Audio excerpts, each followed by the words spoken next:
नमस्कार दोस्तों, स्वागत है आपका अपना चैनल IAS एनालिसिस में।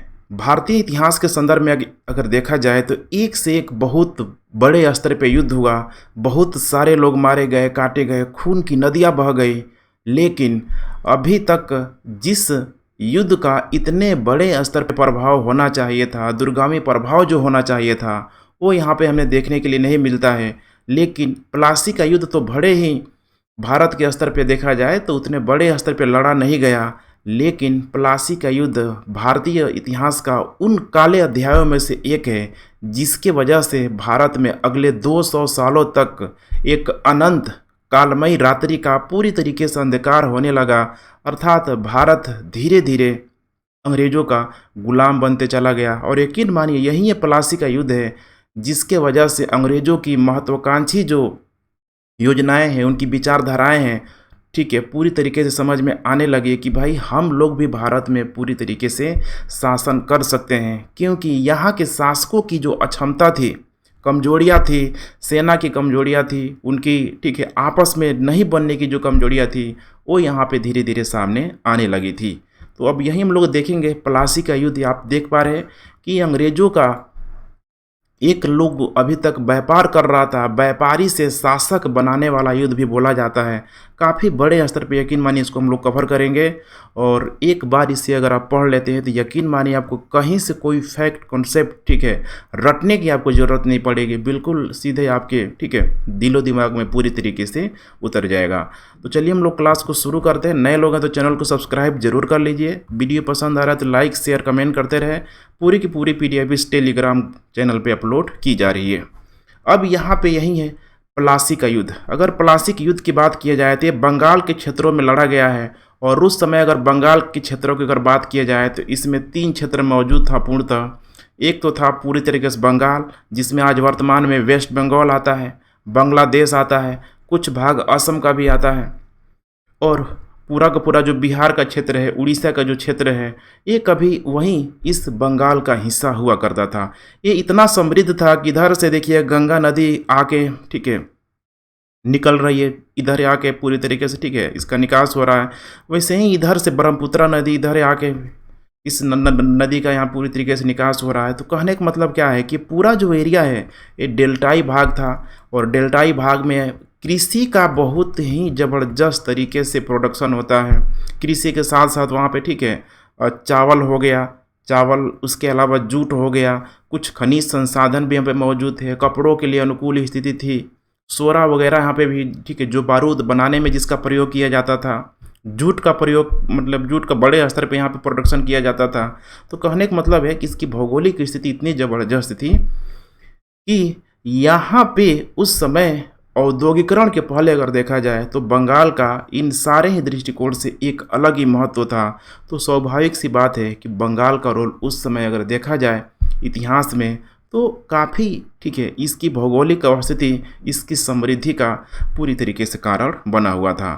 अब थोड़ा सा बंगाल को देखने से पहले हम लोग देखते हैं कि मुग़लों का कहाँ कहाँ तक विस्तार था, क्योंकि ये बंगाल जो था ये मुग़लों के अधीन था। अब यहाँ पे थोड़ा इन मुग़लों को समझेंगे ठीक है, तब जाके प्लासी के युद्ध का एक बेहतरीन बैकग्राउंड यहाँ पूरी तरीके से तैयार हो पाएगा। अब यहाँ पे देखिए मुग़लों में एक से एक शासन हुआ। खासकर अगर देखा जाए बाबर से लेके औरंगजेब तक यहाँ पे जितने शासक हुए सबका जो लेवल है यहाँ पे एक अलग लेवल पे सब लेके गए अपने साम्राज्य को।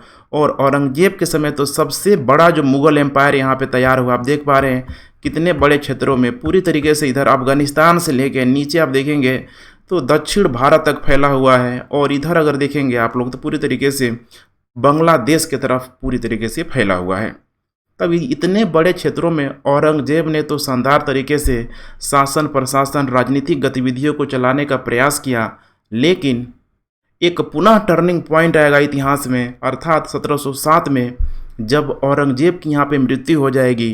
तो औरंगजेब की मृत्यु होने के बाद एक से एक इसके निकम्मे उत्तराधिकारी आएंगे, जैसे कि बहादुर शाह है, ध्यान रखिएगा ठीक है, फर्रुखसैर है, मोहम्मद शाह रंगीला है। यहाँ तक आप 3 शासकों का नाम बेसिकली ध्यान रखिएगा, क्योंकि आज इन 3 शासकों का नाम बार बार आप लोगों के सामने आएगा।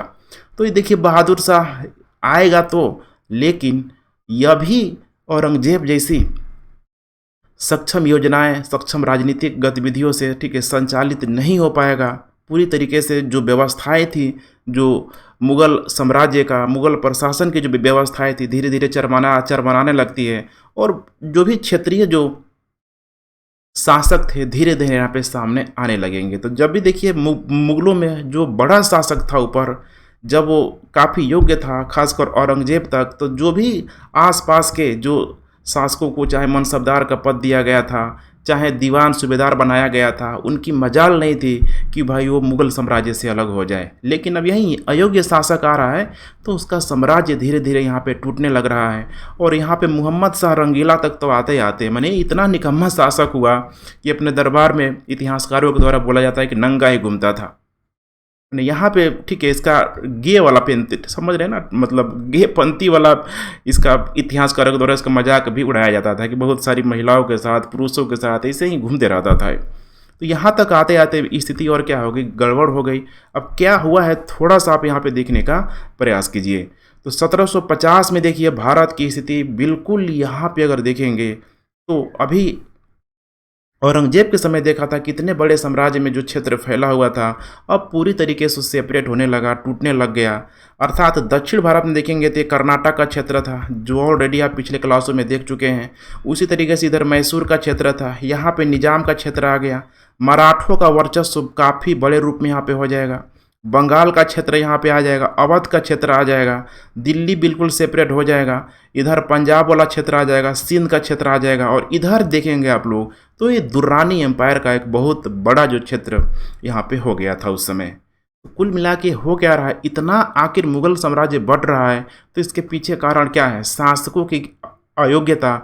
जहाँ जहाँ पे मुगलों का मनसबदार, दीवान, सूबेदार होता था, वो सबको लगता था कि जैसे ही हमारा शासक अयोग्य है, वो तो हमारा कुछ कर ही नहीं सकता है, वो ये लोग अपने से लोग अलग हो जाता था। और इसी में एक अलग हुआ आगे चल के बंगाल भी। और इसी बंगाल के बारे में थोड़ा सा मैं आप लोगों को बताते हुए चलता हूँ, उसके बाद से फिर प्लासी समझने में आप लोगों को कोई दिक्कत नहीं होगी। अब यहाँ पे आप देख पा रहे हैं 1750 में प्रमुख जो भारतीय राज्य है, अब यही जो क्षेत्रीय शक्तियाँ हैं, जैसे मैंने बताया अभी कि जैसे ही मुगलों का विघटन होने लगा, टूटने लगा, तो क्षेत्रीय शक्तियाँ पूरी तरीके से हावी हो गई। और क्षेत्रीय शक्तियों में अगर देखा जाए यहाँ पे, तो यहाँ पे ये जो क्षेत्र है, अब अंग्रेज़ों ने इन्हीं सारे युद्धों के माध्यम से, जैसे कि प्लासी और बक्सर के युद्धों के माध्यम से बंगाल में अपना साम्राज्य विस्तार शुरू किया, बंगाल को अपने अंडर कंट्रोल में कर लिया। इसके पहले हम लोगों ने देखा था इन क्षेत्रों में, कर्नाटक वाला जो क्षेत्र था, यहाँ पे भी वांडीवांस की लड़ाई के माध्यम से अंतिम रूप से देखा जाए तो फ्रांस को पराजित करके कहीं न कहीं कर्नाटक पे भी सब कंट्रोल कर लिया। आगे चल के मैसूर आएगा, मैसूर के साथ 4 युद्ध सब लड़ेगा, इसको भी सब कंट्रोल में कर लेगा। निजाम सब पूरी तरीके से अंग्रेज़ों का चाटुकार हो जाएगा सब, ठीक है, सहायक संधि में लोग साइन भी कर लेगा, तो ये तो बच जाएगा, लेकिन अंग्रेज़ों के अधीन रहेगा इनडायरेक्टली रूप से। उसी तरीके से यहाँ पे मराठा का क्षेत्र है, 3 आंग्ल मराठों युद्धों के माध्यम से इनको भी अपने में मर्ज कर लिया जाएगा। उसके बाद सिंध का क्षेत्र है, सिंध में भी आप, ठीक है, जो इसमें 4 भाई लोग हैं, 4 यार जिनको बोला जाता है, उनके बारे में आप जानेंगे। और पंजाब का क्षेत्र है, यहाँ पे पंजाब में खासकर जब रणजीत सिंह के नेतृत्व में जो सुकरचकिया मिसल का एक, ठीक है, खतरनाक एक व्यक्ति सामने आता है, रणजीत सिंह, जिसने पूरे के पूरे सिखों को यूनाइट कर लिया। और आगे चल के इसके भी क्षेत्रों को अंग्रेजों के द्वारा ऑक्युपाई कर लिया जाएगा। अवध का क्षेत्र लास्ट में आते आते 1856-57 तक इसे भी कंट्रोल में कर लिया जाएगा। और बीच में जो छूट-फूट आप देख रहे हैं, इधर राजपूताना है, ठीक है, इसके अलावा इधर रुहेलखंड वगैरह क्षेत्र है, ये सब भी कोई क्षेत्र नहीं बचेगा। यहाँ पे अंग्रेज लोग इस सबको घेरे की नीति लगा के, डॉक्ट्रिन लैप्सगत, व्यापगत का सिद्धांत को लगा के, सहायक संधि प्रणाली को लगा के, किसी न किसी रूप से लोग, अंग्रेज लोग चाहेगा कि इन सारे ही क्षेत्रों को अपने अधिकार में ले ले, और जो इन बातों को नहीं मानेगा उस पर डायरेक्ट सैनिक कार्रवाई के माध्यम से कर लिया जाए। तो देखिए, थोड़ा सा बैकग्राउंड था, देना जरूरी था, क्योंकि अगले क्लासों में आपको पूरा का पूरा, ठीक है, ये रिपीट होते रहेगा। अब हम लोगों का जो आज का केंद्र बिंदु है, ये यहाँ पे है, इस बंगाल को जानना है। अब देखिए, बंगाल को समझने के लिए आपको 2 चीज़ों को ध्यान रखना पड़ेगा। एक तो ऊपर यहाँ पे जो बैठा हुआ है मुग़ल शासक, जो बादशाह, उसको आप लोग ध्यान में रखेंगे। इसके साथ साथ जो बंगाल में कौन इस सब का सूबेदार हो रहा है, दीवान हो रहा है, इसको ध्यान में रखेंगे।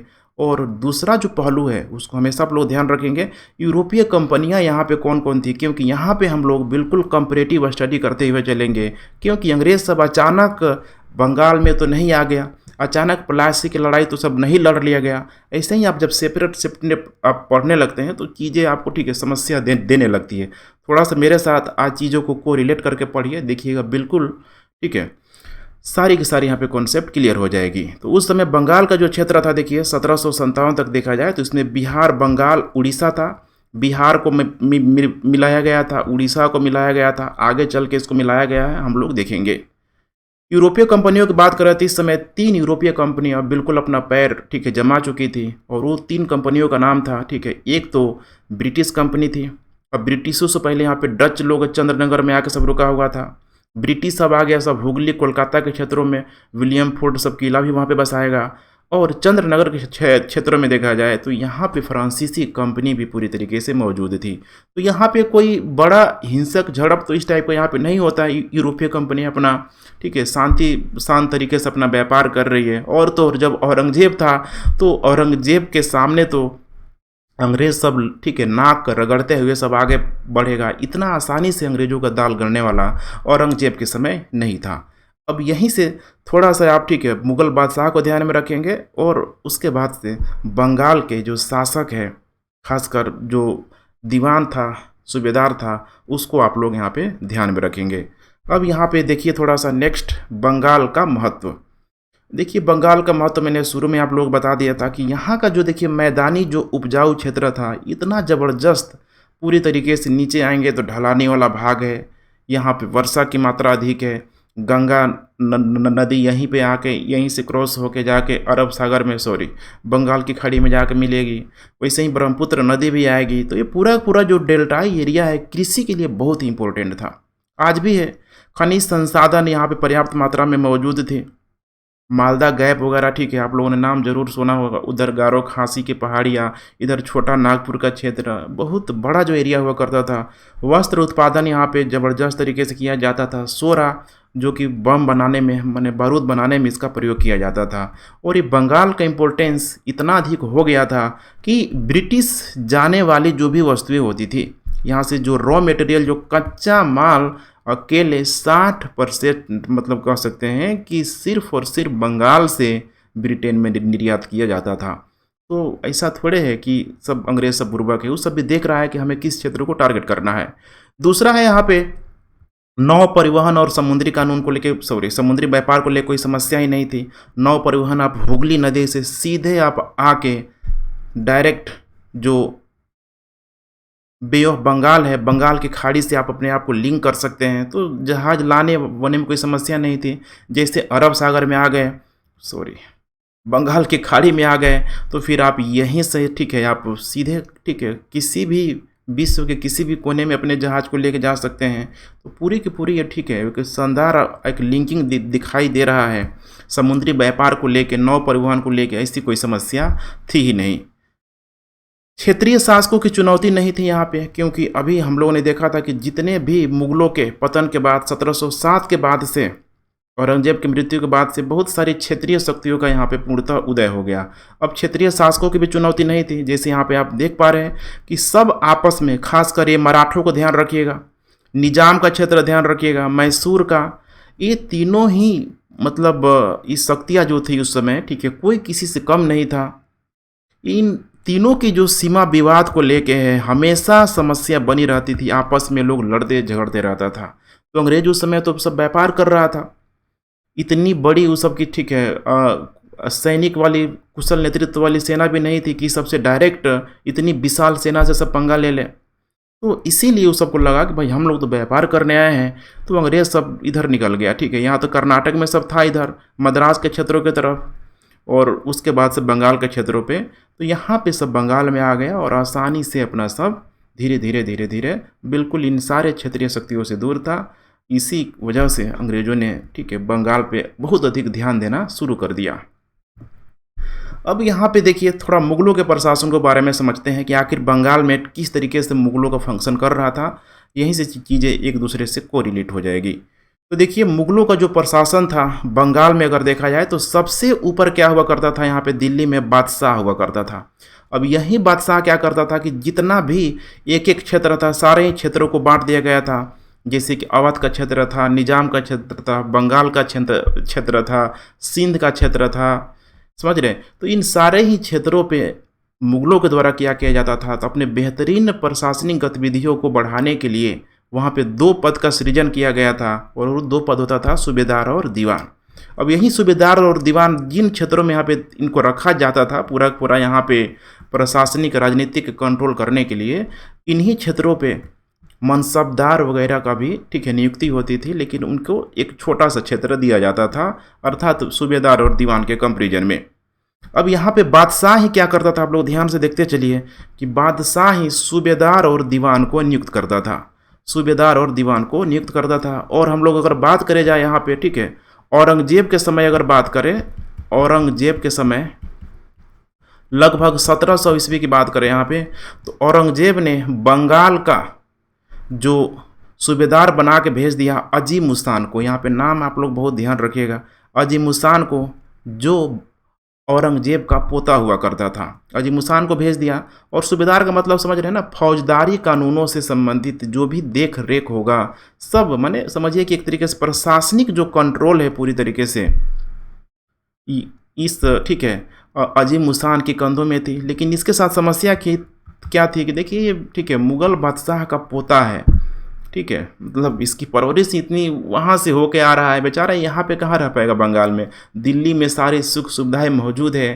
तो ये क्या करता था, तो ये दिल्ली में ठीक है हमेशा रहता था, बंगाल इसको सूबेदार नाम मात्र बनाया गया था, लेकिन अधिकतर ठीक है ऐसा अपना ठीक है अपना दिल्ली में ही क्या करता था। ठीक वैसे ही जैसे कि सांसद वगैरह देखते हैं ना, आज अपने अपने क्षेत्रों से सांसदों को चुन लिया जाता है, लेकिन कौन सांसद अपने क्षेत्र में रहता है, सब आके दिल्ली में ठीक है यहाँ पे सब मजा मारता है सब।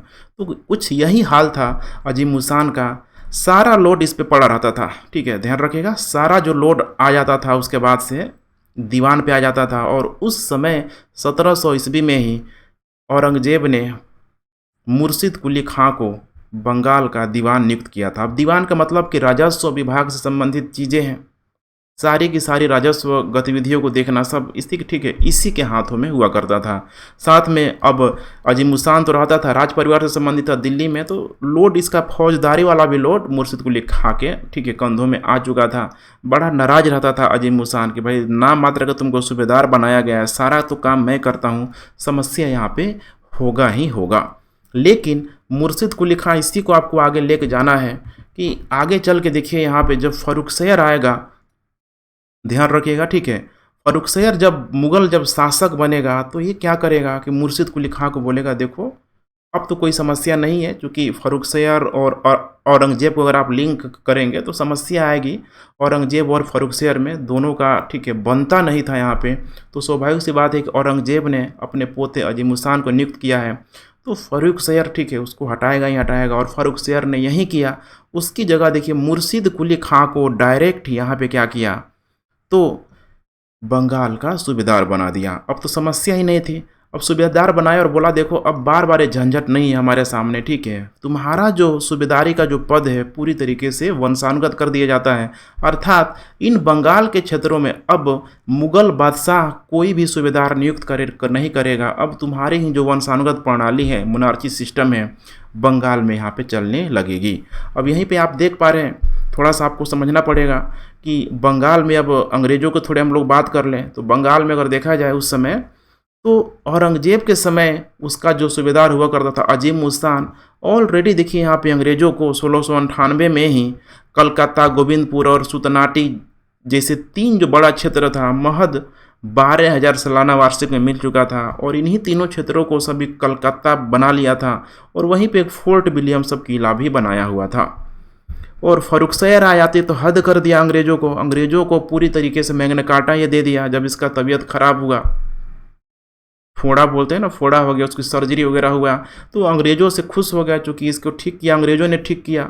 हैमिल्टन वगैरह आप लोगों के पीछे मैंने कराया हुआ था कि इसने एकदम मस्त हो के ठीक है बंगाल को महज 3,000 में, सूरत को महज 10,000 में, कर मुक्त व्यापार करने का अंग्रेजों को अधिकार दे दिया। इसी को दस्तक बोला गया, इसी को मैग्ना कार्टा बोला गया। और सबसे बड़ी इसकी अयोग्यता तो इसमें सिद्ध हुई कि भाई जो बम्बई में सिक्का ढाला जा रहा है अंग्रेजों का, जो दहेज में जो मिला हुआ था, ठीक है, पुर्तगालियों से, उस बम्बई में जो सिक्का ढाला जा रहा है, बोला गया कि इसके द्वारा कि अब इसको पूरे मुगल साम्राज्य में चलाओ, कहीं से कोई रोक टोक नहीं है। तो ये भी एक बहुत बड़ी समस्या का कारण था। कुल मिलाकर मैं आपको ये समझाना चाह रहा हूँ कि बंगाल में एक तरीके तो एक तरफ तो अगर देखा जाए तो मुर्शिद कुली खां आ गया यहाँ पे सूबेदार बना के, दूसरी तरफ देखा जाए तो अंग्रेज लोग भी यहाँ पे पूरी तरीके से सब यहाँ पे मौजूद हैं। अब यही है, देखिए, वंशानुगत शासन प्रणाली जब मुर्शिद कुली खां का चलने लगेगा तो यहाँ पे अभी से आप लोग एक क्रम या, ठीक है, थोड़ा सा ध्यान देते ही चलिए, वैसे आपको याद करने की ज़रूरत नहीं पड़ेगी। अभी एक एक चीज़ क्लियर हो जाएगा। मुर्शिद कुली खां आएगा, फिर मुर्शिद कुली खां का दामाद शुजाउद्दीन अगला, ठीक है, यहाँ का सूबेदार बनेगा। उसके बाद से सरफराज खान आएगा, शुजाउद्दीन का पुत्र आएगा। फिर सरफराज खान का एक अधिकारी होगा अलीवर्दी खां, गिरिया के युद्ध में इसको मार देगा सरफराज खान को, और अलीवर्दी खां यहाँ पे, ठीक है, बंगाल का सूबेदार बनेगा। यहाँ से एक नवाब जो है एक ऑथेंटिक पद हो जाएगा पूरी तरीके से। और अलीवर्दी खां के बाद से इसके, ठीक है, बेटी का पुत्र माने इसका नाती आएगा सिराजुद्दौला, और सिराजुद्दौला के बाद से, ठीक है, यहाँ पे आ जाएगा, ध्यान रखिएगा, मिर्जाफर आ जाएगा, ठीक है, जो इसका सेनापति होता है। और मिर्जाफर का ध्यान रखिएगा, ठीक है, जो दामाद होगा मीर कासिम होगा। और उसके बाद से नजमदौला आएगा, और अंतिम शासक होगा मुबारक दौला। यहाँ तक अंग्रेज सब क्या करेगा, तो पूरी तरीके से इसको हटा के बंगाल में डायरेक्ट कंट्रोल अंग्रेजों का यहाँ पे शुरू हो जाएगा। तो अंतिम यही होता है मुबारक दौला। अब आइए थोड़ा इन्हीं बंगाल के सूबेदारों को, बंगाल के नवाबों को हम लोग देखते चलते हैं। अभी मैं दो चीज़ बोल रहा हूँ, एक नवाब बोल रहा हूँ, दूसरा सूबेदार बोल रहा हूँ। अभी आपको समझ में आ जाएगा कि नवाब कहाँ से बोलना बेहतर, इन लोगों को ज़्यादा बेटर रहेगा। अब देखिए यहाँ पे क्या हो रहा है, ठीक है। अब बंगाल के नवाब, अब यहाँ पे आप देख पा रहे हैं कि पहला जो आएगा 1700, ठीक है, 1717 से होगा, ध्यान रखिएगा, 1717 से 1727 के बीच, क्योंकि उस समय शासक आ चुका है दिल्ली में, फर्रुखशहर आ गया ऊपर। फर्रुखशहर ने क्या किया कि मुगल बादशाह का जो अपनी शक्तियों का प्रयोग करते हुए जो वो नियुक्ति करता था, इसको सूबेदार बना दिया। अब ध्यान रखिएगा, यहाँ से प्रश्न बन जाता है कि किस बादशाह के द्वारा अंतिम बंगाल में सूबेदार नियुक्त किया गया। अब प्रश्न को थोड़ा सा और उल्टा कर देगा कि वो कौन सा सूबेदार था जिसको अंतिम रूप से बंगाल के नवाब के द्वारा यहाँ पे स्टेबलाइज किया गया, स्थापित किया गया था। तो उसका नाम था मुर्शिद कुली खां, क्योंकि इसके बाद से वंशानुगत सिस्टम आ जाएगा पूरी तरीके से। अब ये आएगा तो देखिए यहाँ पे अंग्रेज भी लोग सब मौजूद हैं, अपना राजस्व सुधार करना है जारी रखेगा। और कुछ इसका राजस्व सुधार है जो बहुत ही इंपॉर्टेंट है, अक्सर एग्जाम में पूछा जाता है। पहला है इजारेदारी प्रथा का जनक है। इजारे प्रथादारी का मतलब समझ रहे हैं ना, ठेकेदारी भी प्रथा इसको बोला जाता है। भाड़ा में अर्थात भूमि को आप दे दीजिए, कोई टेंशन नहीं है, और एक मुश्त उसकी सालाना राशि फिक्स कर लीजिए, वहाँ से आते रहेगा, ठीक है, राजस्व कोष में जो भी अपना राजकोष में आते रहेगा, कोई समस्या नहीं होगी। तो यही है इजारेदारी व्यवस्था, ठेकेदारी व्यवस्था भी बोल सकते हैं। आगे इसी को आधार बना के देखेंगे, आगे चल के बंगाल में अस्थायी बंदोबस्त भी यहाँ पे लाया जाएगा, परमानेंट सेटलमेंट भी लाया जाएगा। तो ये जो भी ये बड़े बड़े ज़मींदारों को सपोर्ट किया, हिस्सेदारी प्रथा, ठीक है, बड़े बड़े ज़मींदारों को दिया, छोटे ज़मींदारों पे इसने कार्रवाई किया। छोटे ज़मींदारों पे जब कार्रवाई करेगा तो कुछ ज़मींदार इससे नाराज़ भी हो जाएंगे, और इसी नाराज़गी को, ठीक है, मुर्शिद कुली खां को झेलना भी पड़ेगा। इसके विरोध में यहाँ पे उदय नारायण, गुलाम मोहम्मद और शुजात खां जैसे ज़मींदार इसका विरोध भी करेंगे। और ध्यान रखिएगा, जब इसका विरोध करेंगे तो इसमें अजीमुस्तान वगैरह है, सब इसको यहाँ पे सपोर्ट भी करेगा, सब इन जमींदारों को, क्योंकि उसको तो वहाँ पे उस पद से हटा गया है। जागीर भूमि को इसने क्या किया कि तो खालसा भूमि में रूपांतरण करवाया। खालसा भूमि मतलब सरकारी भूमि के रूप में आप समझ सकते हैं। अब यहाँ से जो भी प्रोडक्शन हो रहा है ये डायरेक्ट अब राजकोष में आ रहा है, अर्थात बंगाल की समृद्धि बढ़ रही है। किसानों के लिए इसने अच्छा काम किया, ऋण देना किसानों को शुरू किया। उस ऋण को तकावी ऋण बोला गया, ठीक है, जैसे वर्तमान में जो केसीसी है, ठीक है, भारत सरकार के द्वारा, समझ रहे हैं ना, किसान क्रेडिट कार्ड योजना को चलाया गया। देखिए कितने सस्ते में किसानों को ऋण मिल जाता है, कुछ ऐसे ही था तकावी ऋण। इसने क्या किया तो अपनी राजधानी ढाका से मुर्शिदाबाद बनवाया। अब कारण यही था, अजीम उस्तान से तंग आके उसको लगा कि भाई ढाका कहाँ है, बांग्लादेश की तरफ, ठीक है। इसको खींच के ला लिया, ये मुर्शिदाबाद में ला दिया, अर्थात पश्चिमी क्षेत्रों में ला लिया और यहीं से अपना शासन प्रशासन को चलाने लगा। और ध्यान रखिएगा यहाँ पे, इसने वार्षिक कर धीरे धीरे जो ऊपर था, चूँकि अब फर्रुखशहर की मृत्यु हो जाएगी, फर्रुखशहर की मृत्यु के बाद से, ठीक है, 1719 में फर्रुखशहर की मृत्यु हो जाएगी, ध्यान रखिएगा। उसके बाद वहाँ पे सैयद बंधुओं का मुगल शासन में रोल बढ़ जाएगा और उनके द्वारा एक कठपुतली नवाब मोहम्मद शाह रंगीला को वहाँ पे स्टेबलाइज कर दिया जाएगा। मोहम्मद शाह रंगीला मैंने शुरू में जैसे बता दिया था कि एकदम, ठीक है, मस्त रोमांटिक आदमी, कोई उसको टेंशन नहीं है। इसने उस अपॉर्चुनिटी का फ़ायदा उठाया, वार्षिक कर इसने मुगलों को देना बंद कर दिया। ध्यान रखिएगा, यहाँ से भी प्रश्न बन जाता है। और 1719 में देखिए, बहुत समय नहीं लगाया, इसने, ठीक है, बंगाल में, ध्यान रखिएगा, उड़ीसा को मिला लिया। और यहीं जब बंगाल में उड़ीसा को मिला लिया तो यहीं से बोला गया कि भाई अब हम बंगाल के नवाब हैं, इसका क्षेत्र बढ़ गया। ध्यान रखिएगा, ठीक है। तो दो क्षेत्र हो गया, एक तो बंगाल हो गया और दूसरा उड़ीसा हो गया। और इसने नवाब की उपाधि भी धारण कर ली। लेकिन ध्यान रखिएगा, अभी भी इसके ऊपर, ठीक है, नवाब का मतलब समझ रहे हैं ना कि भाई आप स्वतंत्र हैं बिल्कुल। और ये तो स्वतंत्र नहीं है, क्योंकि अभी भी इसके ऊपर जो मोहम्मद शाह रंगीला है, दिल्ली में वो शासक बैठा हुआ है। तो इसे भी आप लोग ध्यान रखिएगा। अब इसी को आगे ऑथेंटिक, ठीक है, मैंने ऑथराइड यहाँ पे किया जाएगा रंगीला के द्वारा, अगला जब शासक आएगा अलीवर्दी खां। अब यहाँ पे देखिए, ठीक है, कुल मिला के अगर यहाँ पे अंग्रेज़ों की बात किया जाए तो मुर्शिद कुली खां ऐसा नहीं था, क्योंकि दस्तक वगैरह फर्रुखशहर के समय ही जारी कर दिया गया था। कर मुक्त महज 3000 वार्षिकी पे अंग्रेज़ों को व्यापार करने का अधिकार मिल गया था। तो मुर्शिद कुली खां भी अंग्रेज़ों से परेशान रहता था, लेकिन करे तो करे क्या, मुग़ल फरमान था, उसको पूरी तरीके से डिनाई भी नहीं कर सकता था। तो अंग्रेज भी इसके पैरेलल यहाँ पे, ठीक है, अपनी व्यापारिक गतिविधियों को बंगाल में सब बढ़ाते हुए नजर आ रहा है। अब यहाँ पे देखिए, इसका दामाद आएगा अगला, सुजाउद्दीन मोहम्मद खां, 1727 से लेकर 1739 के बीच। ये ध्यान रखिएगा, ठीक है, ये मुर्शिद कुली खां का दामाद था। और जब ये दामाद था तो इसको, ठीक है, जब 1719 में जब जीत लिया था मुर्शिद कुली खां ने उड़ीसा को, तो उड़ीसा को इसको अपने दामाद को उप सूबेदार बना दिया। और ये आगे चल के एक कदम और आगे बढ़ते हुए 1732 में क्या करेगा, तो इस बिहार को भी, ठीक है, अपने में मिला लेगा और वहाँ का उप सूबेदार बना देगा अलीवर्दी खां को। अब ध्यान रखिएगा, अब 1732 में जो सिचुएशन आ रहा है, जो उस समय बंगाल बोला जा रहा था, वो है बंगाल का क्षेत्र, वो है बिहार का क्षेत्र और वो है उड़ीसा का क्षेत्र। इन तीनों क्षेत्रों को जब, ठीक है, कंप्लीट रूप से 1732 से मिलाएंगे तब वो बंगाल का क्षेत्र हुआ करता था। और यही बिहार है। देखिए आगे चल के जब स्वदेशी मूवमेंट वगैरह छिड़ेगा, ठीक है, दिल्ली दरबार वगैरह जब लगेगा, तो बिहार अंतिम रूप से देखेंगे तो 1912 में, ठीक है, बंगाल से ये धीरे धीरे अलग होगा। तो थोड़ा सा आप लोग वेट कीजिए, ठीक है, सारी गतिविधियों का आपको देखना ही देखना है। अब देखिए यहाँ पे नेक्स्ट क्या हो रहा है कि अब इसका पुत्र है सरफराज खान, 1739-40 में आ रहा है। यहाँ पे आपको समझना है थोड़ा सा, ठीक है। सरफराज खान आ रहा है, इसका पुत्र है।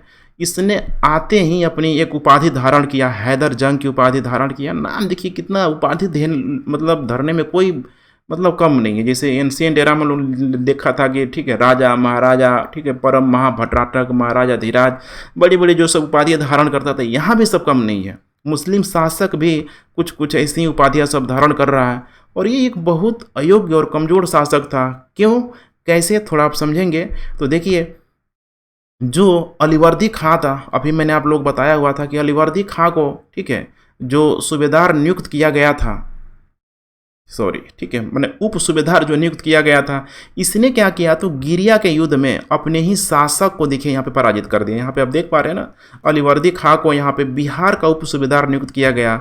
और यहाँ पे अब बिहार का क्षेत्र इस सरफराज खान के अंडर कंट्रोल में आ गया, क्योंकि इसके पिता ने ऑलरेडी बिहार को जीत लिया था। और वहाँ का जो शासक था अलीवर्दी खां, देखा कि ये तो बच्चा है भाई अभी, ठीक है, योग्य नहीं है। और इसने क्या किया, अब यहाँ पे आपको समझना है कि गिरिया के युद्ध में 1740 में अपनी मनमानी को दिखाते हुए मैंने अलीवर्दी खां ने क्या किया तो बेचारे को सरफराज खान को पराजित करके इसकी हत्या कर दी, मार दिया।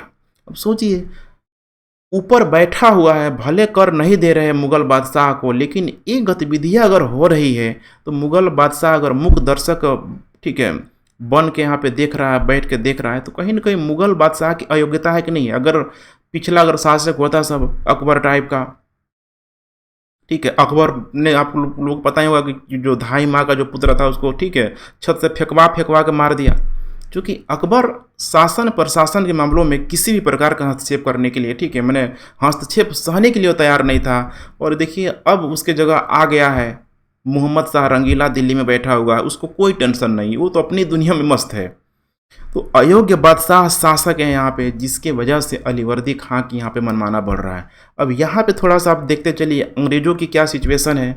तो देखिए 1740 तक आते आते यूरोप में माहौल बदल चुका था, और आपको पता है कि ऑस्ट्रिया के उत्तराधिकार को लेके पूरी तरीके से, ठीक है, एक जो गर्मा गर्म जो माहौल जो यूरोप के उस ठंडे, ठीक है, माहौल में एक उष्ण वातावरण का जो माहौल बन रहा था, अब कर्नाटक युद्ध में साफ साफ वो दिखाई देने लगा। और यही कारण है कि कर्नाटक युद्ध में, ठीक है, 3 युद्ध जो लड़ा गया था, मैंने आपको सब बताया हुआ है कि प्रथम युद्ध, ठीक है, ऑस्ट्रिया के उत्तराधिकार को लेकर हुआ, दूसरा कर्नाटक युद्ध जो, ठीक है, कर्नाटक और जो हैदराबाद में उत्तराधिकारियों को लेकर हुआ, और तीसरा अगर युद्ध यहाँ पे अगर देखा जाए यहाँ पे पूरी तरीके से तो सप्तवर्षीय युद्ध को लेके हुआ। तो देखिए यहाँ पे नीचे सब 1740 में यहाँ पे सब अंग्रेज और फ्रांसीसी सब आपस में लड़ रहा है, डायरेक्टली इनडायरेक्टली तरीके से यहाँ पे लड़ रहा है। बंगाल में अभी सबका बहुत अधिक रोल यहाँ पे बढ़ा नहीं है। अब नेक्स्ट अगर हम लोग यहाँ बात करें, अब आएगा अलीवर्दी खां। तो देखिए अलीवर्दी खां का रोल यहाँ पे बहुत टर्निंग पॉइंट होगा, थोड़ा थोड़ा आप यहाँ पे समझने की कोशिश करेंगे। आते ही गिरिया के युद्ध में तो बेचारा, ठीक है, अपने ही शासक को मार दिया, ठीक है, और मार के उसको उपाधि धारण किया, मिर्जा मुहम्मद की उपाधि धारण किया। ध्यान रखिएगा इस तरह के प्रीलिम्स में फैक्ट वगैरह पूछ लिया जाता है। मिर्जा मुहम्मद की उपाधि धारण किया, और आते ही इसने क्या किया, तो मुगल बादशाह को देखिए कोई इसको टेंशन तो था नहीं, मजाक थोड़ी, गिरिया के युद्ध में एक शासक को मार के गद्दी में बैठ रहा है, और मुगल बादशाह को क्या कर रहा है, तो 2 करोड़ नजराना दे रहा है। रंगीला जो उस समय बैठा हुआ है मस्त एकदम, समझ रहे हैं, 2 करोड़ नजराना दिया और बोला कि देखिए, ठीक है, हमको नवाब का पद चाहिए, अब पूरी तरीके से आप बंगाल को भूल जाइए, आप दिल्ली में रहिए। 2 करोड़, समझिए 2 करोड़ बहुत बड़ी उस समय राशि हुआ करती थी। 2 करोड़ नजराना देके रंगीला को, ठीक है, पूरी तरीके से मना लिया, और रंगीला ने इसको ऑथराइज्ड रूप से बोल दिया अब तुम नवाब हो, अर्थात अब मुगल बादशाह से तुम बिल्कुल स्वतंत्र हो, अब कोई दिक्कत नहीं है। अब यही था कि अलीवर्दी खां अब यहाँ पे बिल्कुल समझिए कि, ठीक है, मुगलों की छत्र छाया इसके ऊपर हट गई। भले देखिए रंगीला अयोग्य शासक था, लेकिन अभी भी वहाँ पे संयत बंधु सब था वहाँ पे, ठीक है, शासन प्रशासन को लोग संभालता था, सैन्य प्रशासन चलाता था। तो इतना आसान नहीं था कि कोई मुगलों के क्षेत्रों में आके खासकर विदेशी शक्ति जाके उनके क्षेत्रों को छीन ले, ठीक है, इस तरह की गतिविधियां नहीं दिखाई देती है। लेकिन अब अलीवर्दी खां के साथ ऊपर समझिए कि मालिक का छत्र छाया ही इसके ऊपर से उठ गया, और यहाँ से बेचारा मुक्त हो गया, नवाब यहाँ पे मुक्त हो गया। अंग्रेजों को अब सब देख रहा है, ध्यान रखिएगा 1740 से 56 के बीच है, अंग्रेज सब एकदम अपनी सरसरी निगाहों से देख रहा है कि बंगाल में चल क्या रहा है। ऐसा तो नहीं था, धीरे धीरे डुप्ले ने सबको सिखाई दिया था कि देखो कैसे भारतीय राजाओं के मामले में हस्तक्षेप यहाँ पे किया जाता है, अंग्रेज सब देख रहा है। अंग्रेजों की तुलना इसी अलीवर्दी खां ने क्या किया, मधुमक्खी के छत्ते से किया। क्यों, यहाँ पे देखिए, तो अंग्रेज लोग व्यापार कर रहा था सब मस्त तरीके से, क्योंकि व्यापार करने से अलीवर्दी खां रोक नहीं सकता था। ऑलरेडी फर्रुखशेर के द्वारा, ठीक है, दस्तक दिया गया था, मैग्ना कार्टा दिया गया था।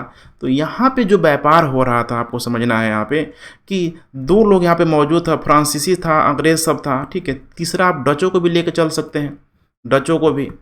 अब अंग्रेजों को तो पूरी तरीके से दस्तक मिला हुआ था, तो बंगाल में जो व्यापारिक जो प्रतिस्पर्धा अगर देखा जाए तो अंग्रेजों के साथ तो कोई टिक ही नहीं पा रहा था। अंग्रेज लोग वहीं से अगर देखा जाए तो बहुत ही मतलब व्यापारिक जो लाभ की स्थिति में था, प्रॉफिट की स्थिति में था, फ्रांसीसियों से कहीं सब आगे था, डचों से कहीं आगे था।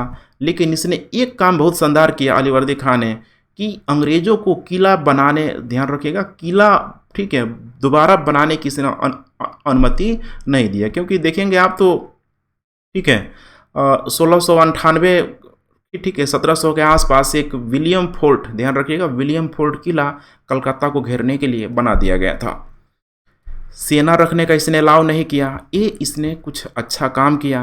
लेकिन अब मराठों से संघर्ष यहाँ पे शुरू हो जाएगा, क्योंकि उस समय मराठा, आपको पता है, एक से एक, देखिए छत्रपति शिवाजी के बाद से एक मैंने वहाँ का जो मराठा जो पेशवा हुआ उसके बारे में आगे हम लोग समझेंगे।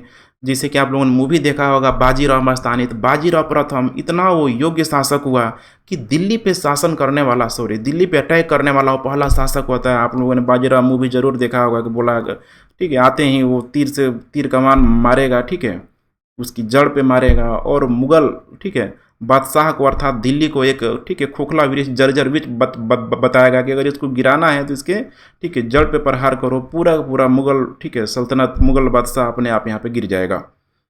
तो ये वही था। तो उस समय इस सबका साम्राज्य विस्तार देखिए पूरी तरीके से हो रहा था, और जब इसका साम्राज्य विस्तार हो रहा था उस समय, तो ऐसा थोड़े है कि बंगाल को ये सब छोड़ देगा। बहुत ही तेज़ी से, देखिए मुगलों का जब डिक्लाइन होता है तो मराठा ही सबसे प्रमुख कारण बनता है ऊपर आने का, और फिर मराठा ही पूरी तरीके से मुगलों के डिक्लाइन का अगर कहीं कारण बनता है तो इसमें कहना कोई शक्ति नहीं होगी, शिवाजी औरंगजेब के नाक में दंग करके यहाँ पे रख देगा। यहाँ पे आपको समझना है। तो बाजीराव प्रथम हो गया, और 1740 में वहाँ का, ठीक है, नाना साहब, ठीक है, बालाजी, ठीक है, बाजीराव वहाँ पे आ जाएगा। और वो अब जब साम्राज्य विस्तार होगा तो सोचिए, अब अलीवर्दी खां के ऊपर, ठीक है, बेचारे के पास, ठीक है, कोई सरताज नहीं है, अब ये स्वतंत्र हो चुका है, नवाब बन चुका है, और इसका खमियाजा इसको भुगतना पड़ा मराठों से, कि मराठा लोग यहाँ पे अटैक किया।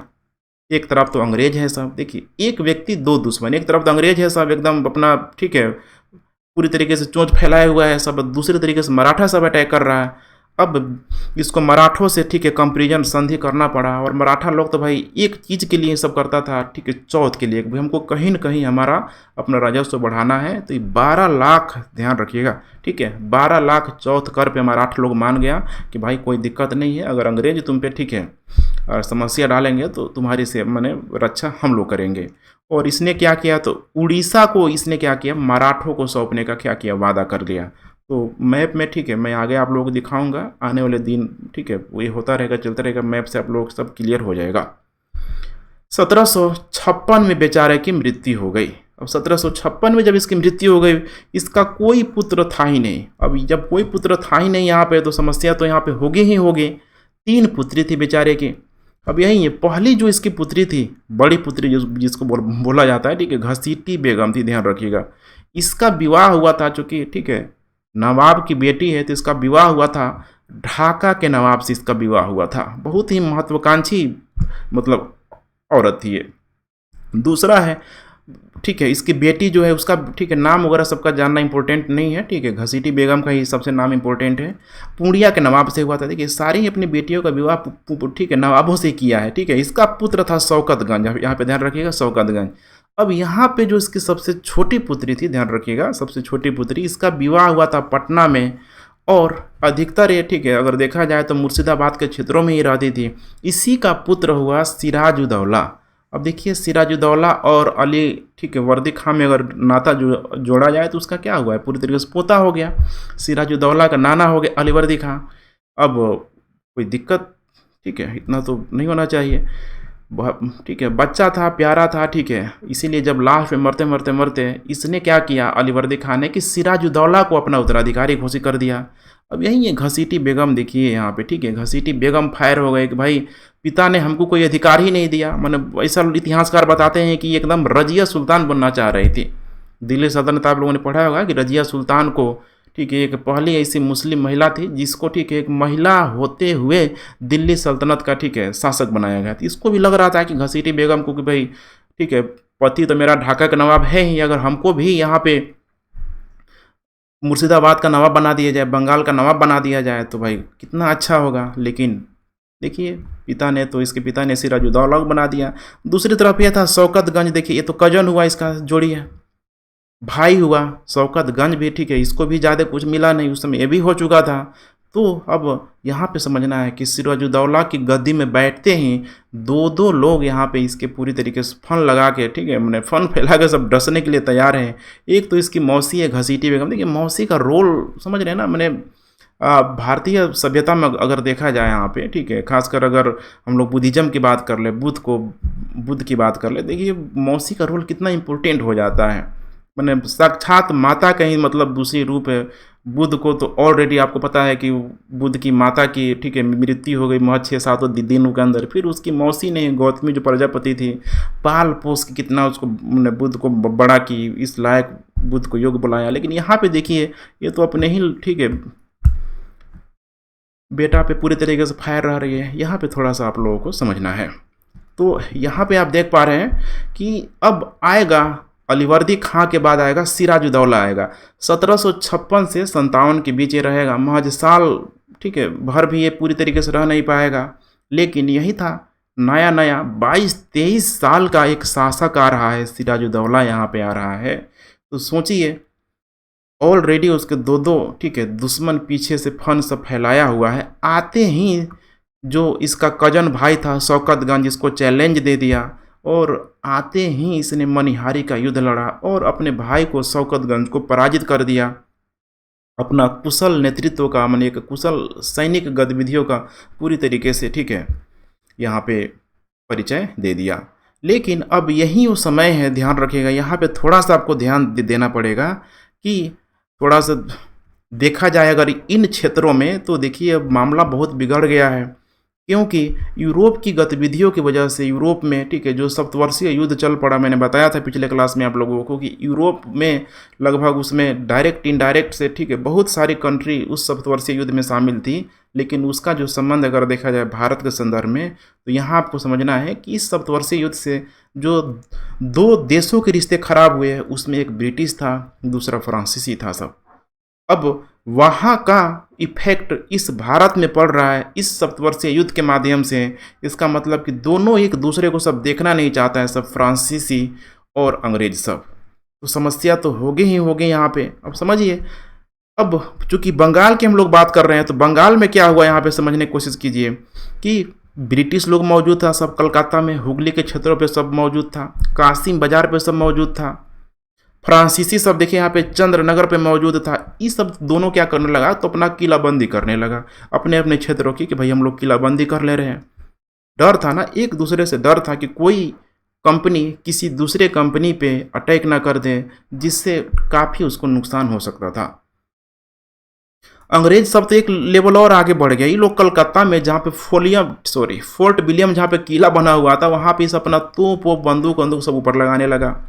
जैसे ही ये बात मुर्शिदाबाद तक पहुंची, अर्थात सिराजुद्दौला तक पहुंची, सिराजुद्दौला ने सख्त हिदायत दिया कि देखो हमारा क्षेत्र है, दस्तक मिला है तुम लोगों को व्यापार करने का, व्यापार करो, कोई दिक्कत नहीं है, लेकिन यहाँ पे मेरे रहते हुए तुम लोग किलाबंदी नहीं कर सकते हो।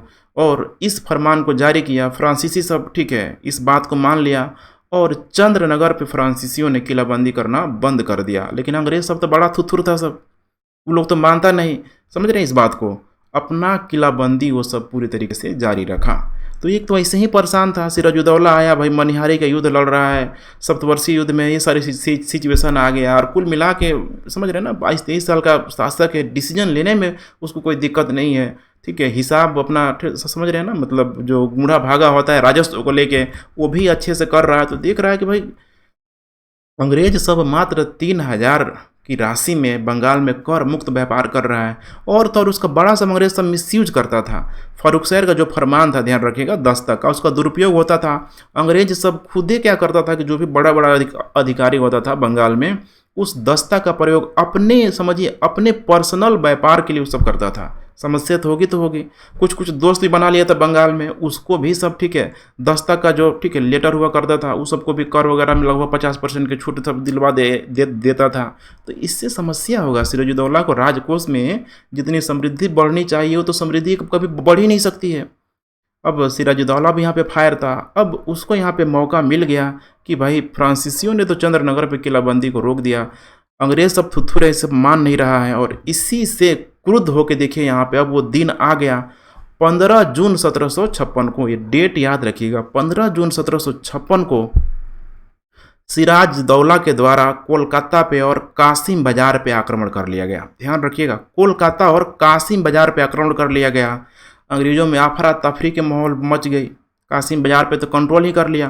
कोलकाता पे जब फोर्ट विलियम वगैरह पे ठीक है पूरी तरीके से ये कब्जा कर लिया। अब अंग्रेज़ों का ठीक है पूरी तरीके से समझिए कि सिराजुद्दौला ने एकदम फरमान जारी कर दिया कि जितना भी अंग्रेज़ है सबको पकड़ के सब जेल में डालो, ज़बरदस्ती करे तो मारो पीटो, ठीक है जो करना है, लेकिन हर हाल में अंग्रेज़ों को यहाँ पे ठीक है ठीक कर देना है। अब सोचिए 1756 तक की स्थिति क्या थी, तो पता है आपको कि 1755 वगैरह में यहाँ पे पौंडीचेरी की संधि हुई थी। जितने भी अंग्रेजी जो बड़े बड़े जो अधिकारी थे सब ठीक है, क्लाइव वगैरह था, सैंडर्स था, ध्यान रखिएगा ठीक है, इसके अलावा वाटसन था, सब ये लोग नीचे सब यहाँ पे सब मौजूद था। लेकिन अब यहाँ पे कोलकाता पे सिराजुद्दौला ने यहाँ पे अटैक कर दिया। अब ये आपको समझना है यहाँ पे ठीक है, पकड़ पकड़ के देखिए जितना सब पकड़ाया, लगभग बोला गया यहाँ पे ब्लैक होल की घटना इसी से संबंधित है। जॉर्ज हॉलवेल के द्वारा माना गया, बोलता है कि हम भी थे उसमें ठीक है। बोला कि देखो 146 लोगों अंग्रेज़ों को पकड़ा गया इसमें ठीक है, अंग्रेज ठीक है बुजुर्ग लोग भी थे, जवान भी थे, महिलाएं बच्चे भी थे। और इतना ये सिराजुद्दौला निर्दयी आदमी था कि महज एक कमरा में 10 बाई 12 के कमरा में ठीक है ये सबको बंद कर दिया। सुबह में मात्र 23 लोग ही जिंदा बचा, ये बोलता है जॉर्ज हॉलवेल। और बाकी जो अंग्रेज सब था जो भागा सब फुल्टा द्वीप में, इसमें गवर्नर ड्रेक था यहाँ पे ध्यान रखिएगा, उस समय बंगाल का गवर्नर। फुल्टा द्वीप में ये सब देख रहे हैं ना, जैसे ही सबको खदेड़ा जा रहा था, फुल्टा द्वीप में जो ज्वार द्वीप था वहाँ पर सब भाग जाता था। पहले औरंगजेब ने भी सबको खदेड़ा हुआ था, इस सब भी फुल्टा द्वीप में आकर अपना शरण ले लेता था। लेकिन अब यही समझना है कि 1756 में यहाँ पे आप देखेंगे तो प्रथम कर्नाटक युद्ध, द्वितीय कर्नाटक युद्ध यहाँ पे लड़ा जा चुका है। और कुल मिला के द्वितीय कर्नाटक युद्ध से तो अंग्रेजों का मनोबल बढ़ रहा है, भाई हम लोग भारतीय शासकों को यहाँ पे पराजित कर सकते हैं। अब जैसे ही वे बात पहुंची मद्रास में, यहाँ पे ध्यान रखिएगा ठीक है, जैसे ही बात पहुंची मद्रास में, क्लाइव तक ये मैसेज गया कि देखो भाई सिराजुद्दौला के द्वारा तुम्हारे लोगों को ठीक है मारा जा रहा है, काल कोठरी में बंद कर दिया गया है, कोलकाता पे ठीक है कंट्रोल कर लिया गया है। अब क्लाइव मानने वाला यहाँ नहीं था। देखिए नया नया सेनापति बना हुआ था उस समय क्लाइव, और ठीक है ये जो वाटसन की जो सेना थी, ध्यान रखिएगा एडमिरल वाटसन इसको बोला जाता है, इसकी सेना संयुक्त रूप से यहाँ से जहाजी बेड़ा को उठा के सब ठीक है पूरा पूरा जहाज़ों को जखेड़ा यहीं से लेके सब आ गया हुगली नदी होके ठीक है कोलकाता पे सब आ गया। अब ध्यान रखिए कोलकाता पे आ गया। और यहाँ पे सिराजुद्दौला ने क्या किया था, तो कोलकाता को अपने अंडर कंट्रोल में करके एक कोलकाता का नया नाम रख दिया, उसका नाम था अलीनगर। ध्यान रखिएगा कोलकाता का नाम क्या कर दिया, अलीनगर। और वहाँ पे मणिक चंद्र को अली नगर का ठीक है मैंने हेड बना दिया कि भाई तुम रहो, और आज से अलीनगर को अर्थात कोलकाता को तुम देखो। और अपने कहाँ चला गया, मुर्शिदाबाद चला गया। अब देखिए यहाँ पे क्या हो रहा है नेक्स्ट ठीक है। अब जैसे ही सेना लेके आया यहाँ पे सब दो सेना, विशाल सेना, इधर बेचारा सिराजुद्दौला आप समझ रहा था सिराजुद्दौला कि भाई ऊपर से हमारा कोई छत्र छाया तो है नहीं, मुगल बादशाह से ऑलरेडी हम लोग कट चुके हैं, मराठा लोग ऑलरेडी सब ठीक है कर चौथ ले रहा है सब ठीक है, जाए तो जाए किसके पास, यही तो समस्या थी सिराजुद्दौला के पास। सिराजुद्दौला ने यहाँ पे थोड़ा ठीक है अपने गर्म खून को थोड़ा सा ठीक है ठंड रख के यहाँ पे सोचने का प्रयास किया, और सोचा कि अभी भलाई है कि भाई इन अंग्रेजों से अभी एक संधि कर लिया जाए।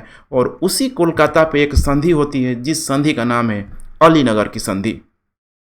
अब इस अलीनगर की संधि में आप देखेंगे ठीक है, तो अब सरेंडर तो किया था सिराजुद्दौला, मजबूरी थी उसके पास। तो देखिए अब सरेंडर जब सिराजुद्दौला कर रहा है तो सामने वाला सरेंडर करवा रहा है, तो कभी भी वो ठीक है निगोशिएशन के मुद्रा में नहीं होगा। हमेशा वो चाहेगा कि संधि को कुछ ऐसे प्रावधानों को लाया जाए जिससे ठीक है अपने अधिकारों को और अधिक बढ़ाया जाए। और यही हुआ, सिराजुद्दौला के लिए बहुत ही अपमानजनक संधि हुई, बेचारा घूंट पी के रह गया। क्या हुआ इसमें, क्या प्रावधान था, अब क्लाइव करवा रहा है कि कोलकाता की किलाबंदी हम करेंगे। भाई करो, कोई दिक्कत नहीं है, सिक्का ढाला जाएगा। पहले बम्बई में ढाला जा रहा था, अब बंगाल में सिक्का ढाला जाएगा और यहाँ पे चलेगा। सिराजुद्दौला चुप है। कर मुक्त व्यापार यहाँ पे जो दस्तक है भाई, इसको तुम किसी भी प्रकार का छेड़छाड़ नहीं करोगे, ये हमारा अधिकार था, हमने जन्मसिद्ध अधिकार है, इसको हम लोग ठीक है लेके ही रहेंगे। बेचारा कोई दिक्कत नहीं है। और लास्ट में लोग क्या किया कि चंद्रनगर को जीत लिया, क्योंकि यहाँ पे जो फ्रांसीसी सब बहुत हीरो बन रहा था, आपको ध्यान देना है। और चंद्रनगर को इस ठीक है देखा जाए तो लगभग 1756 में इस चंद्रनगर को जीत लिया। अंग्रेज सब बहुत धूर्तबाज था, सब समझ रहे हैं। यहाँ पे ऑलरेडी प्रावधान किया गया था पौंडीचेरी की संधि में कि कोई भी भारतीय राजाओं के आंतरिक मामलों में हस्तक्षेप नहीं करेगा। देखिए बंगाल में जाकर सब क्या कर रहा है। यही तो समस्या थी, अंग्रेजों के धूर्तपन का कोई ठीक है सीमा नहीं है। इतना होने के बाद भी क्लाइव संतुष्ट नहीं था। अपमानजनक संधि ऑलरेडी यहाँ पे सिराजुद्दौला के ठीक है साथ थी। बेचारा 22-23 साल का लड़का ठीक है, एकदम समझ रहे हैं ना, मतलब खून का एकदम घूंट पी रहा था बेचारा। उसको भी लग रहा था कि दोबारा अगर मौका मिला गया तो भाई निपटा ही देंगे। क्लाइव के पास और बढ़ा चढ़ा के ब्लैक होल की घटना को प्रेजेंट किया गया। ठीक है, वहीं जो जॉर्ज हॉलवेल था बोला कि देखो 146 लोगों को कैसे ठीक है कमरे में डाल दिया गया, बच्चे बूढ़े महिलाएं सब थी। अब समझिए क्लाइव बहुत ही महत्वाकांक्षी आदमी था, समझ रहे हैं ना। जो नीचे से जो जाता है ना व्यक्ति उठ उठ के, देखिए किरानी था बेचारा, किरानी से इसको सेनापति बनाया गया। वो आदमी इतना मतलब खतरनाक हो जाता है, एक महत्वाकांक्षी व्यक्ति है। इसको भी यही लग रहा था कि अब बहुत हो गया, इधर से तो भाई हमारा मामला फिट ही है भारतीय शासक का भाई ठीक है, मतलब क्या उस सबका औकात है हम लोग जान ही रहे हैं। अब क्लाइव भी चुप बैठने वाला नहीं था। फ्रांसीसियों को ठीक है डैमेज किया ही था। कुल मिला के क्लाइव का जो कॉन्फिडेंस लेवल था 7वें आसमान में था, क्योंकि भारत में इसने ठीक है 2-2 बार प्रतिनिधित्व किया अपने सैनिकों का, और दोनों बार इसको ठीक है जीत ही मिली। तो स्वाभाविक सी बात है। अब देखिए यहाँ पे क्या होगा। क्लाइव ने षड्यंत्र रचना शुरू कर दिया। इसको लगा कि देखो ठीक है अगर सिराजुद्दौला को निपटाना है तो सबसे पहले इसके सहयोगियों को डैमेज करो। अब यही आपको समझना है। देखिए अंग्रेज सब कितना सब होशियार था सब ठीक है, कि किसी व्यक्ति को जानने के लिए सबसे पहले उसके इतिहास को ठीक है जान लो आगे चल के ठीक है। यही तो कारण है कि देखिए बंगाल में एशियाटिक सोसाइटी वगैरह की स्थापना की जाएगी। वहाँ पे पूरी तरीके से भारतीय जो ग्रंथों का, वेदों का ठीक है जो भी साहित्यिक जो चीज़ें थी उसका अनुवाद कराया जाएगा, कि भारतीयों को और अच्छा से जानने के लिए, इनके धर्म को जानने के लिए हम लोग अगर इनके बारे में जान लें तो इनका और अच्छे तरीके से हम लोग इमोशनली शोषण कर सकते हैं। यहाँ पे क्लाइव वैसे ही चाह रहा है। देखिए क्लाइव का जो षड्यंत्र है बहुत खतरनाक था। ये इसने क्या किया कि जो भी सिराजुद्दौला के नज़दीकी जो लोग थे, उसके आसपास, उसके क्षेत्र में, उसके सगे संबंधी सबको अपने में मिलाना शुरू किया। कुछ न कुछ इस सबको ठीक है देना शुरू कर दिया। मैंने समझ रहे ना, प्रॉफिट के रूप में लालच देना शुरू कर दिया। और इसमें आप देखेंगे अब इसकी मौसी आ गई, देखिए घसीटी बेगम, इतनी देखिए बड़ा ही मतलब समझ रहे हैं ना बेहुदा औरत है घसीटी बेगम। इसकी मौसी को क्या किया, अपने मिला लिया। वो तो पहले से फायर थी, उसको चाहिए था ठीक है बंगाल। शौकतगंज जो इसका भैया था कजन, इसको भी मिला लिया ऑलरेडी ठीक है। मनहारी के युद्ध में इसको पराजित किया था। उसके बाद यहाँ पे कुछ और लोग यहाँ पे ध्यान रखिएगा। मीर जाफर, देखिए कितना बड़ा रोल था मीर जाफर। सिराजुद्दौला के सैन्य प्रमुख था। सैन्य प्रमुख समझ रहे हैं मैंने, आजकल आज के समय में जो ठीक है डिफेंस सर्विस का जो हेड है यहाँ पे, जैसे कि ठीक है बिपिन रावत को बनाया गया है। तीनों ही जल थल स्थल का हेड बना दिया गया। वैसे ही ये था उस समय सैन्य प्रमुख का हेड। इसको अंग्रेजों ने मिला लिया। मैंने इसको मिलाने का मतलब कि अंग्रेज सब ऐसे ही जीत गया। जगत सेठ है, वहाँ का अमीर व्यक्ति था ठीक है। इसको समस्या ये थी कि इस जगत सेठ को कभी सिराजुद्दौला ने ठीक है इसको बेइज्जत किया था, इसको भी मौका मिल गया। अमीर चंद जो था वो ये भी काफ़ी अमीर व्यक्ति था, ध्यान रखिएगा ठीक है। अमीर चंद इसका कहीं कि इसका नाम मूल चंद भी मिलेगा। इससे अंग्रेजों ने गुप्त समझौता कर लिया। राय दुर्लभ जो देखिए यहाँ पे सिराजुद्दौला का जो दीवान हुआ करता था, समझ रहे, इतना बड़ा मतलब जो पद था दीवान का और इस सैन्य प्रमुख का, इन दोनों को ही अपने मिला लिया, क्योंकि इनके पास बड़ी बड़ी यहाँ पे सेना हुआ करती थी। और मणिकलाल वगैरह जो ठीक है अली नगर में जो हेड बनाया हुआ था सिराजुद्दौला ने, उसको भी अपने में मिला लिया। अब देखिए सिराजुद्दौला के पास बेचारे के पास बच कौन रहा है, यही तो आपको समझना है। इसमें हरवाने में ये मीर जाफर और राय दुर्लभ, इतना ये लोग धूर्त सब हुआ। मीर जाफर को बोला गया कि देखो जितवा दो भाई, अगला नवाब तुम्हें ही हो। अब ये नहीं समझ रहा है सब कि बाहरी लोग हैं। मीर जाफर इतना अयोग्य अदूरदर्शी शासक कि बाहरी लोग हैं, अगर ये लोग बोल रहा है कि भाई हम तुमको शासक ठीक है बना देंगे, नवाब बना देंगे, तो पुनः ये लोग तो हमको भी हटा सकता है। लेकिन नहीं, अल्पकालिक लाभ के लिए अपने दीर्घकालिक हितों से समझौता कर लेना, ये ऐसा बेवकूफ़ व्यक्ति है मीर जाफर। फाइनली देखिए वो दिन आ ही गया जिसकी आप लोगों को ठीक है तलाश थी तब से। प्लासी का युद्ध, डेट बहुत इंपॉर्टेंट है। 23 जून 1757 को फाइनली भारतीय इतिहास का वो काला अध्याय का दिन आ ही गया, काला अध्याय पर शुरू हो ही गया, जिसने एक अनंत कालमयी रात्रि का शुरुआत कर दिया। प्लासी का युद्ध 23 जून 1757। एक गांव है, प्लासी गांव है, वो गांव नदिया जिला में आता है। प्रीलिम्स में प्रश्न बनता है वो, ठीक है, नदिया जिला कहाँ है? भागीरथी तट पे, गांव भी होगा, भागीरथी तट पे स्थित है। और कारण था अलीनगर की संधि। देखिए, कारण था अलीनगर की संधि, क्योंकि अलीनगर की संधि सिराजुद्दौला के लिए किसी भी कीमत पे वो उस संधि को एक्सेप्ट करने के लिए तैयार नहीं था। क्लाइव भी अपने लोगों में हुए, ठीक है, दुर्दशा को मतलब एक्सेप्ट करने के लिए तैयार नहीं था। भाई ना, जो जॉर्ज बेल था, जो काल कोठरी की घटना सुनाया, आप समझिए अंग्रेज लोग क्या करता था, सबकी भारतीय शसाव या माने भारतीय लोगों के द्वारा जो भी थोड़ा बहुत उनकी गलती का अगर उनको दंड दिया जाता था तो ये लोग बढ़ा चढ़ा के क्या करता था, अपने यहाँ सब ब्रिटेन में सब, ठीक है, बताता था। ब्रिटेन के संसद से, वहाँ के महारानी से सब सिंपैथी गेन करता था कि देखो हम लोग आए हैं भारत में व्यापार करने के लिए, लेकिन हमारे साथ क्या किया जा रहा है। अपने कर्मों को नहीं सुना रहा था कि भाई हमने ऐसे ऐसे किया, इसीलिए हमको आके सिराजुद्दौला ने पकड़ के थूर दिया। ऐसा नहीं हो रहा है, ठीक है। अब यही आपको समझना है, सिंपैथी गेन करना मतलब एक ही वन साइडेड चीज़ों को, अच्छी अच्छी बातों को बताओ, खराब बातों को छोड़ दो। यही किया था जॉर्ज हॉलवेल ने। अब देखिए यहाँ पे क्लाइव है एक तरफ, दूसरी तरफ यहाँ पे सिराजुद्दौला है। निष्कर्ष आपको पता है यहाँ पे क्या होगा। बेचारा क्लाइव जो है पूरी तरीके से, ठीक है, बेचारा तो सिराजुद्दौला होगा, इसको पराजित कर देगा। सोचिए इसका, ठीक है, जो दीवान था सेना लेक वो नहीं आया, इसका सैन्य प्रमुख जो था मीर जाफर वो नहीं आया, बेचारा कैसे युद्ध करेगा। लेकिन इसमें दो लोग थे इसके जो बहुत ही वफादार निकले, और इन दोनों ही लोगों को अंग्रेजों के द्वारा मार दिया गया, मीर मदन और मोहनलाल। ये अपनी वफादारी का परिचायक देते हुए, यहाँ पे ध्यान रखिएगा, वफादारी, ठीक है, सीखिए, ठीक है, वफादारी का परिचायक देते हुए ये लोग, ठीक है, उसी युद्ध में शहीद हो गया सब। सिराजुद्दौला को अंग्रेजों ने पकड़ के ऐसे बोला गया, ठीक है, कि इसको गोली मार दिया गया, हमने कुल मिलाकर मार दिया गया इसको यहाँ पे, ठीक है, इसकी हत्या कर दी गई। एक सोचिए 23-24 साल नौजवान युवक को इसकी हत्या कर दी गई। अब यहीं से क्लाइव क्या होगा, तो ब्रिटिश राज्य का संस्थापक बन जाएगा, क्योंकि मद्रास से ही इसकी कुशल नेतृत्व अंग्रेजों के सामने निखर के आ रही है। अब स्वाभाविक सी बात है कि अगला जब हीरो होगा यहाँ पे, ठीक है, क्लाइव ही होगा, इसीलिए बंगाल का इसको गवर्नर भी बनाया जाएगा। तो यहाँ पे आप लोग ध्यान रखिएगा। परिणाम क्या हुआ, देखिए यहाँ पे पहली बार यहाँ पे खुलकर यहाँ पे विरोध किया अंग्रेजों ने किसी भारतीय शासक का, क्योंकि अभी तक दक्षिण में अभी खुल के विरोध अंग्रेज सब नहीं किया था किसी भारतीय शासक का। अपने में भले लड़ रहा था फ्रांसीसी अंग्रेज सब, लेकिन ये पहली बार इतिहास में भारतीय शासकों का अंग्रेजों ने विरोध भी किया और उसको मार भी दिया। विलियम पिट, ठीक है, देखिए वहाँ बैठा हुआ है इंग्लैंड में, बोल रहा है तो भाई साक्षात स्वर्ग से उत्पन्न सेना नायक है कि जहाँ जा रहा है विजय का स्वाद चखवा रहा है, ठीक है। और यही कारण है कि अब क्लाइव को क्या किया गया, गवर्नर बना दिया गया कि तुम ही बनो भाई गवर्नर का असली हकदार तुम हो। तो बंगाल का गवर्नर बना दिया जाएगा, ठीक है, क्लाइव को।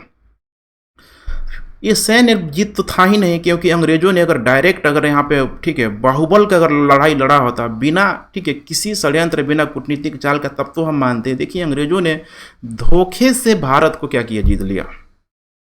इतना दम होता तो भाई थोड़ा सा लोग, ठीक है, डायरेक्ट सिराजुद्दौला से लड़ के देखता।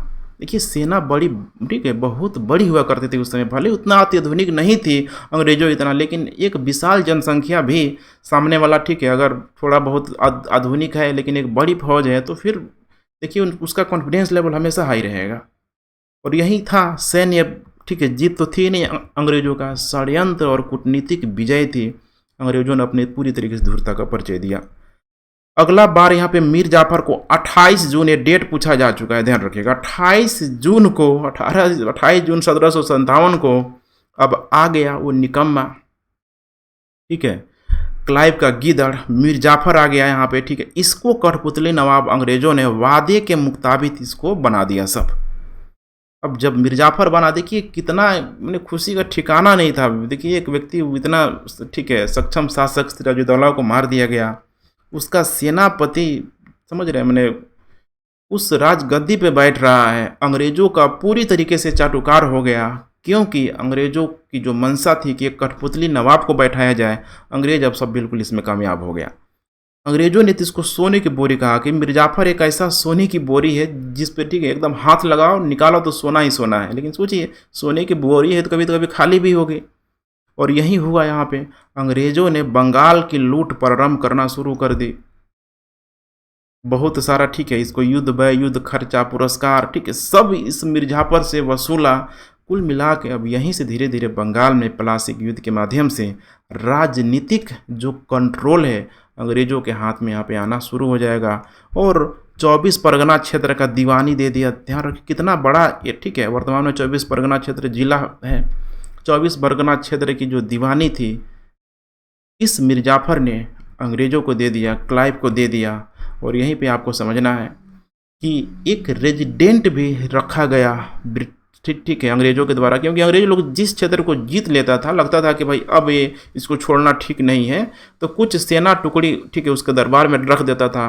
तो यहाँ पे लुई अस्क्राफ्टन एक, ठीक है, हेड था वहाँ पे उस रेजिडेंट का, उस, ठीक है, मिर्ज़ाफर के दरबार में इसको रखा गया कि तुम रहो और भाई उसकी गतिविधियों को देखते रहो। लेकिन अंग्रेज लोग बोलता था कि देखो तुम्हारी आंतरिक हस्तक्षेप पे कोई हम, ठीक है, किसी भी प्रकार का हस्तक्षेप नहीं करेंगे, आंतरिक मामलों पर हस्तक्षेप नहीं करेंगे। लेकिन ये क्या कर रहा है, बोलता था सब कुछ, ठीक है, मैंने जबान का पक्का एक होता है।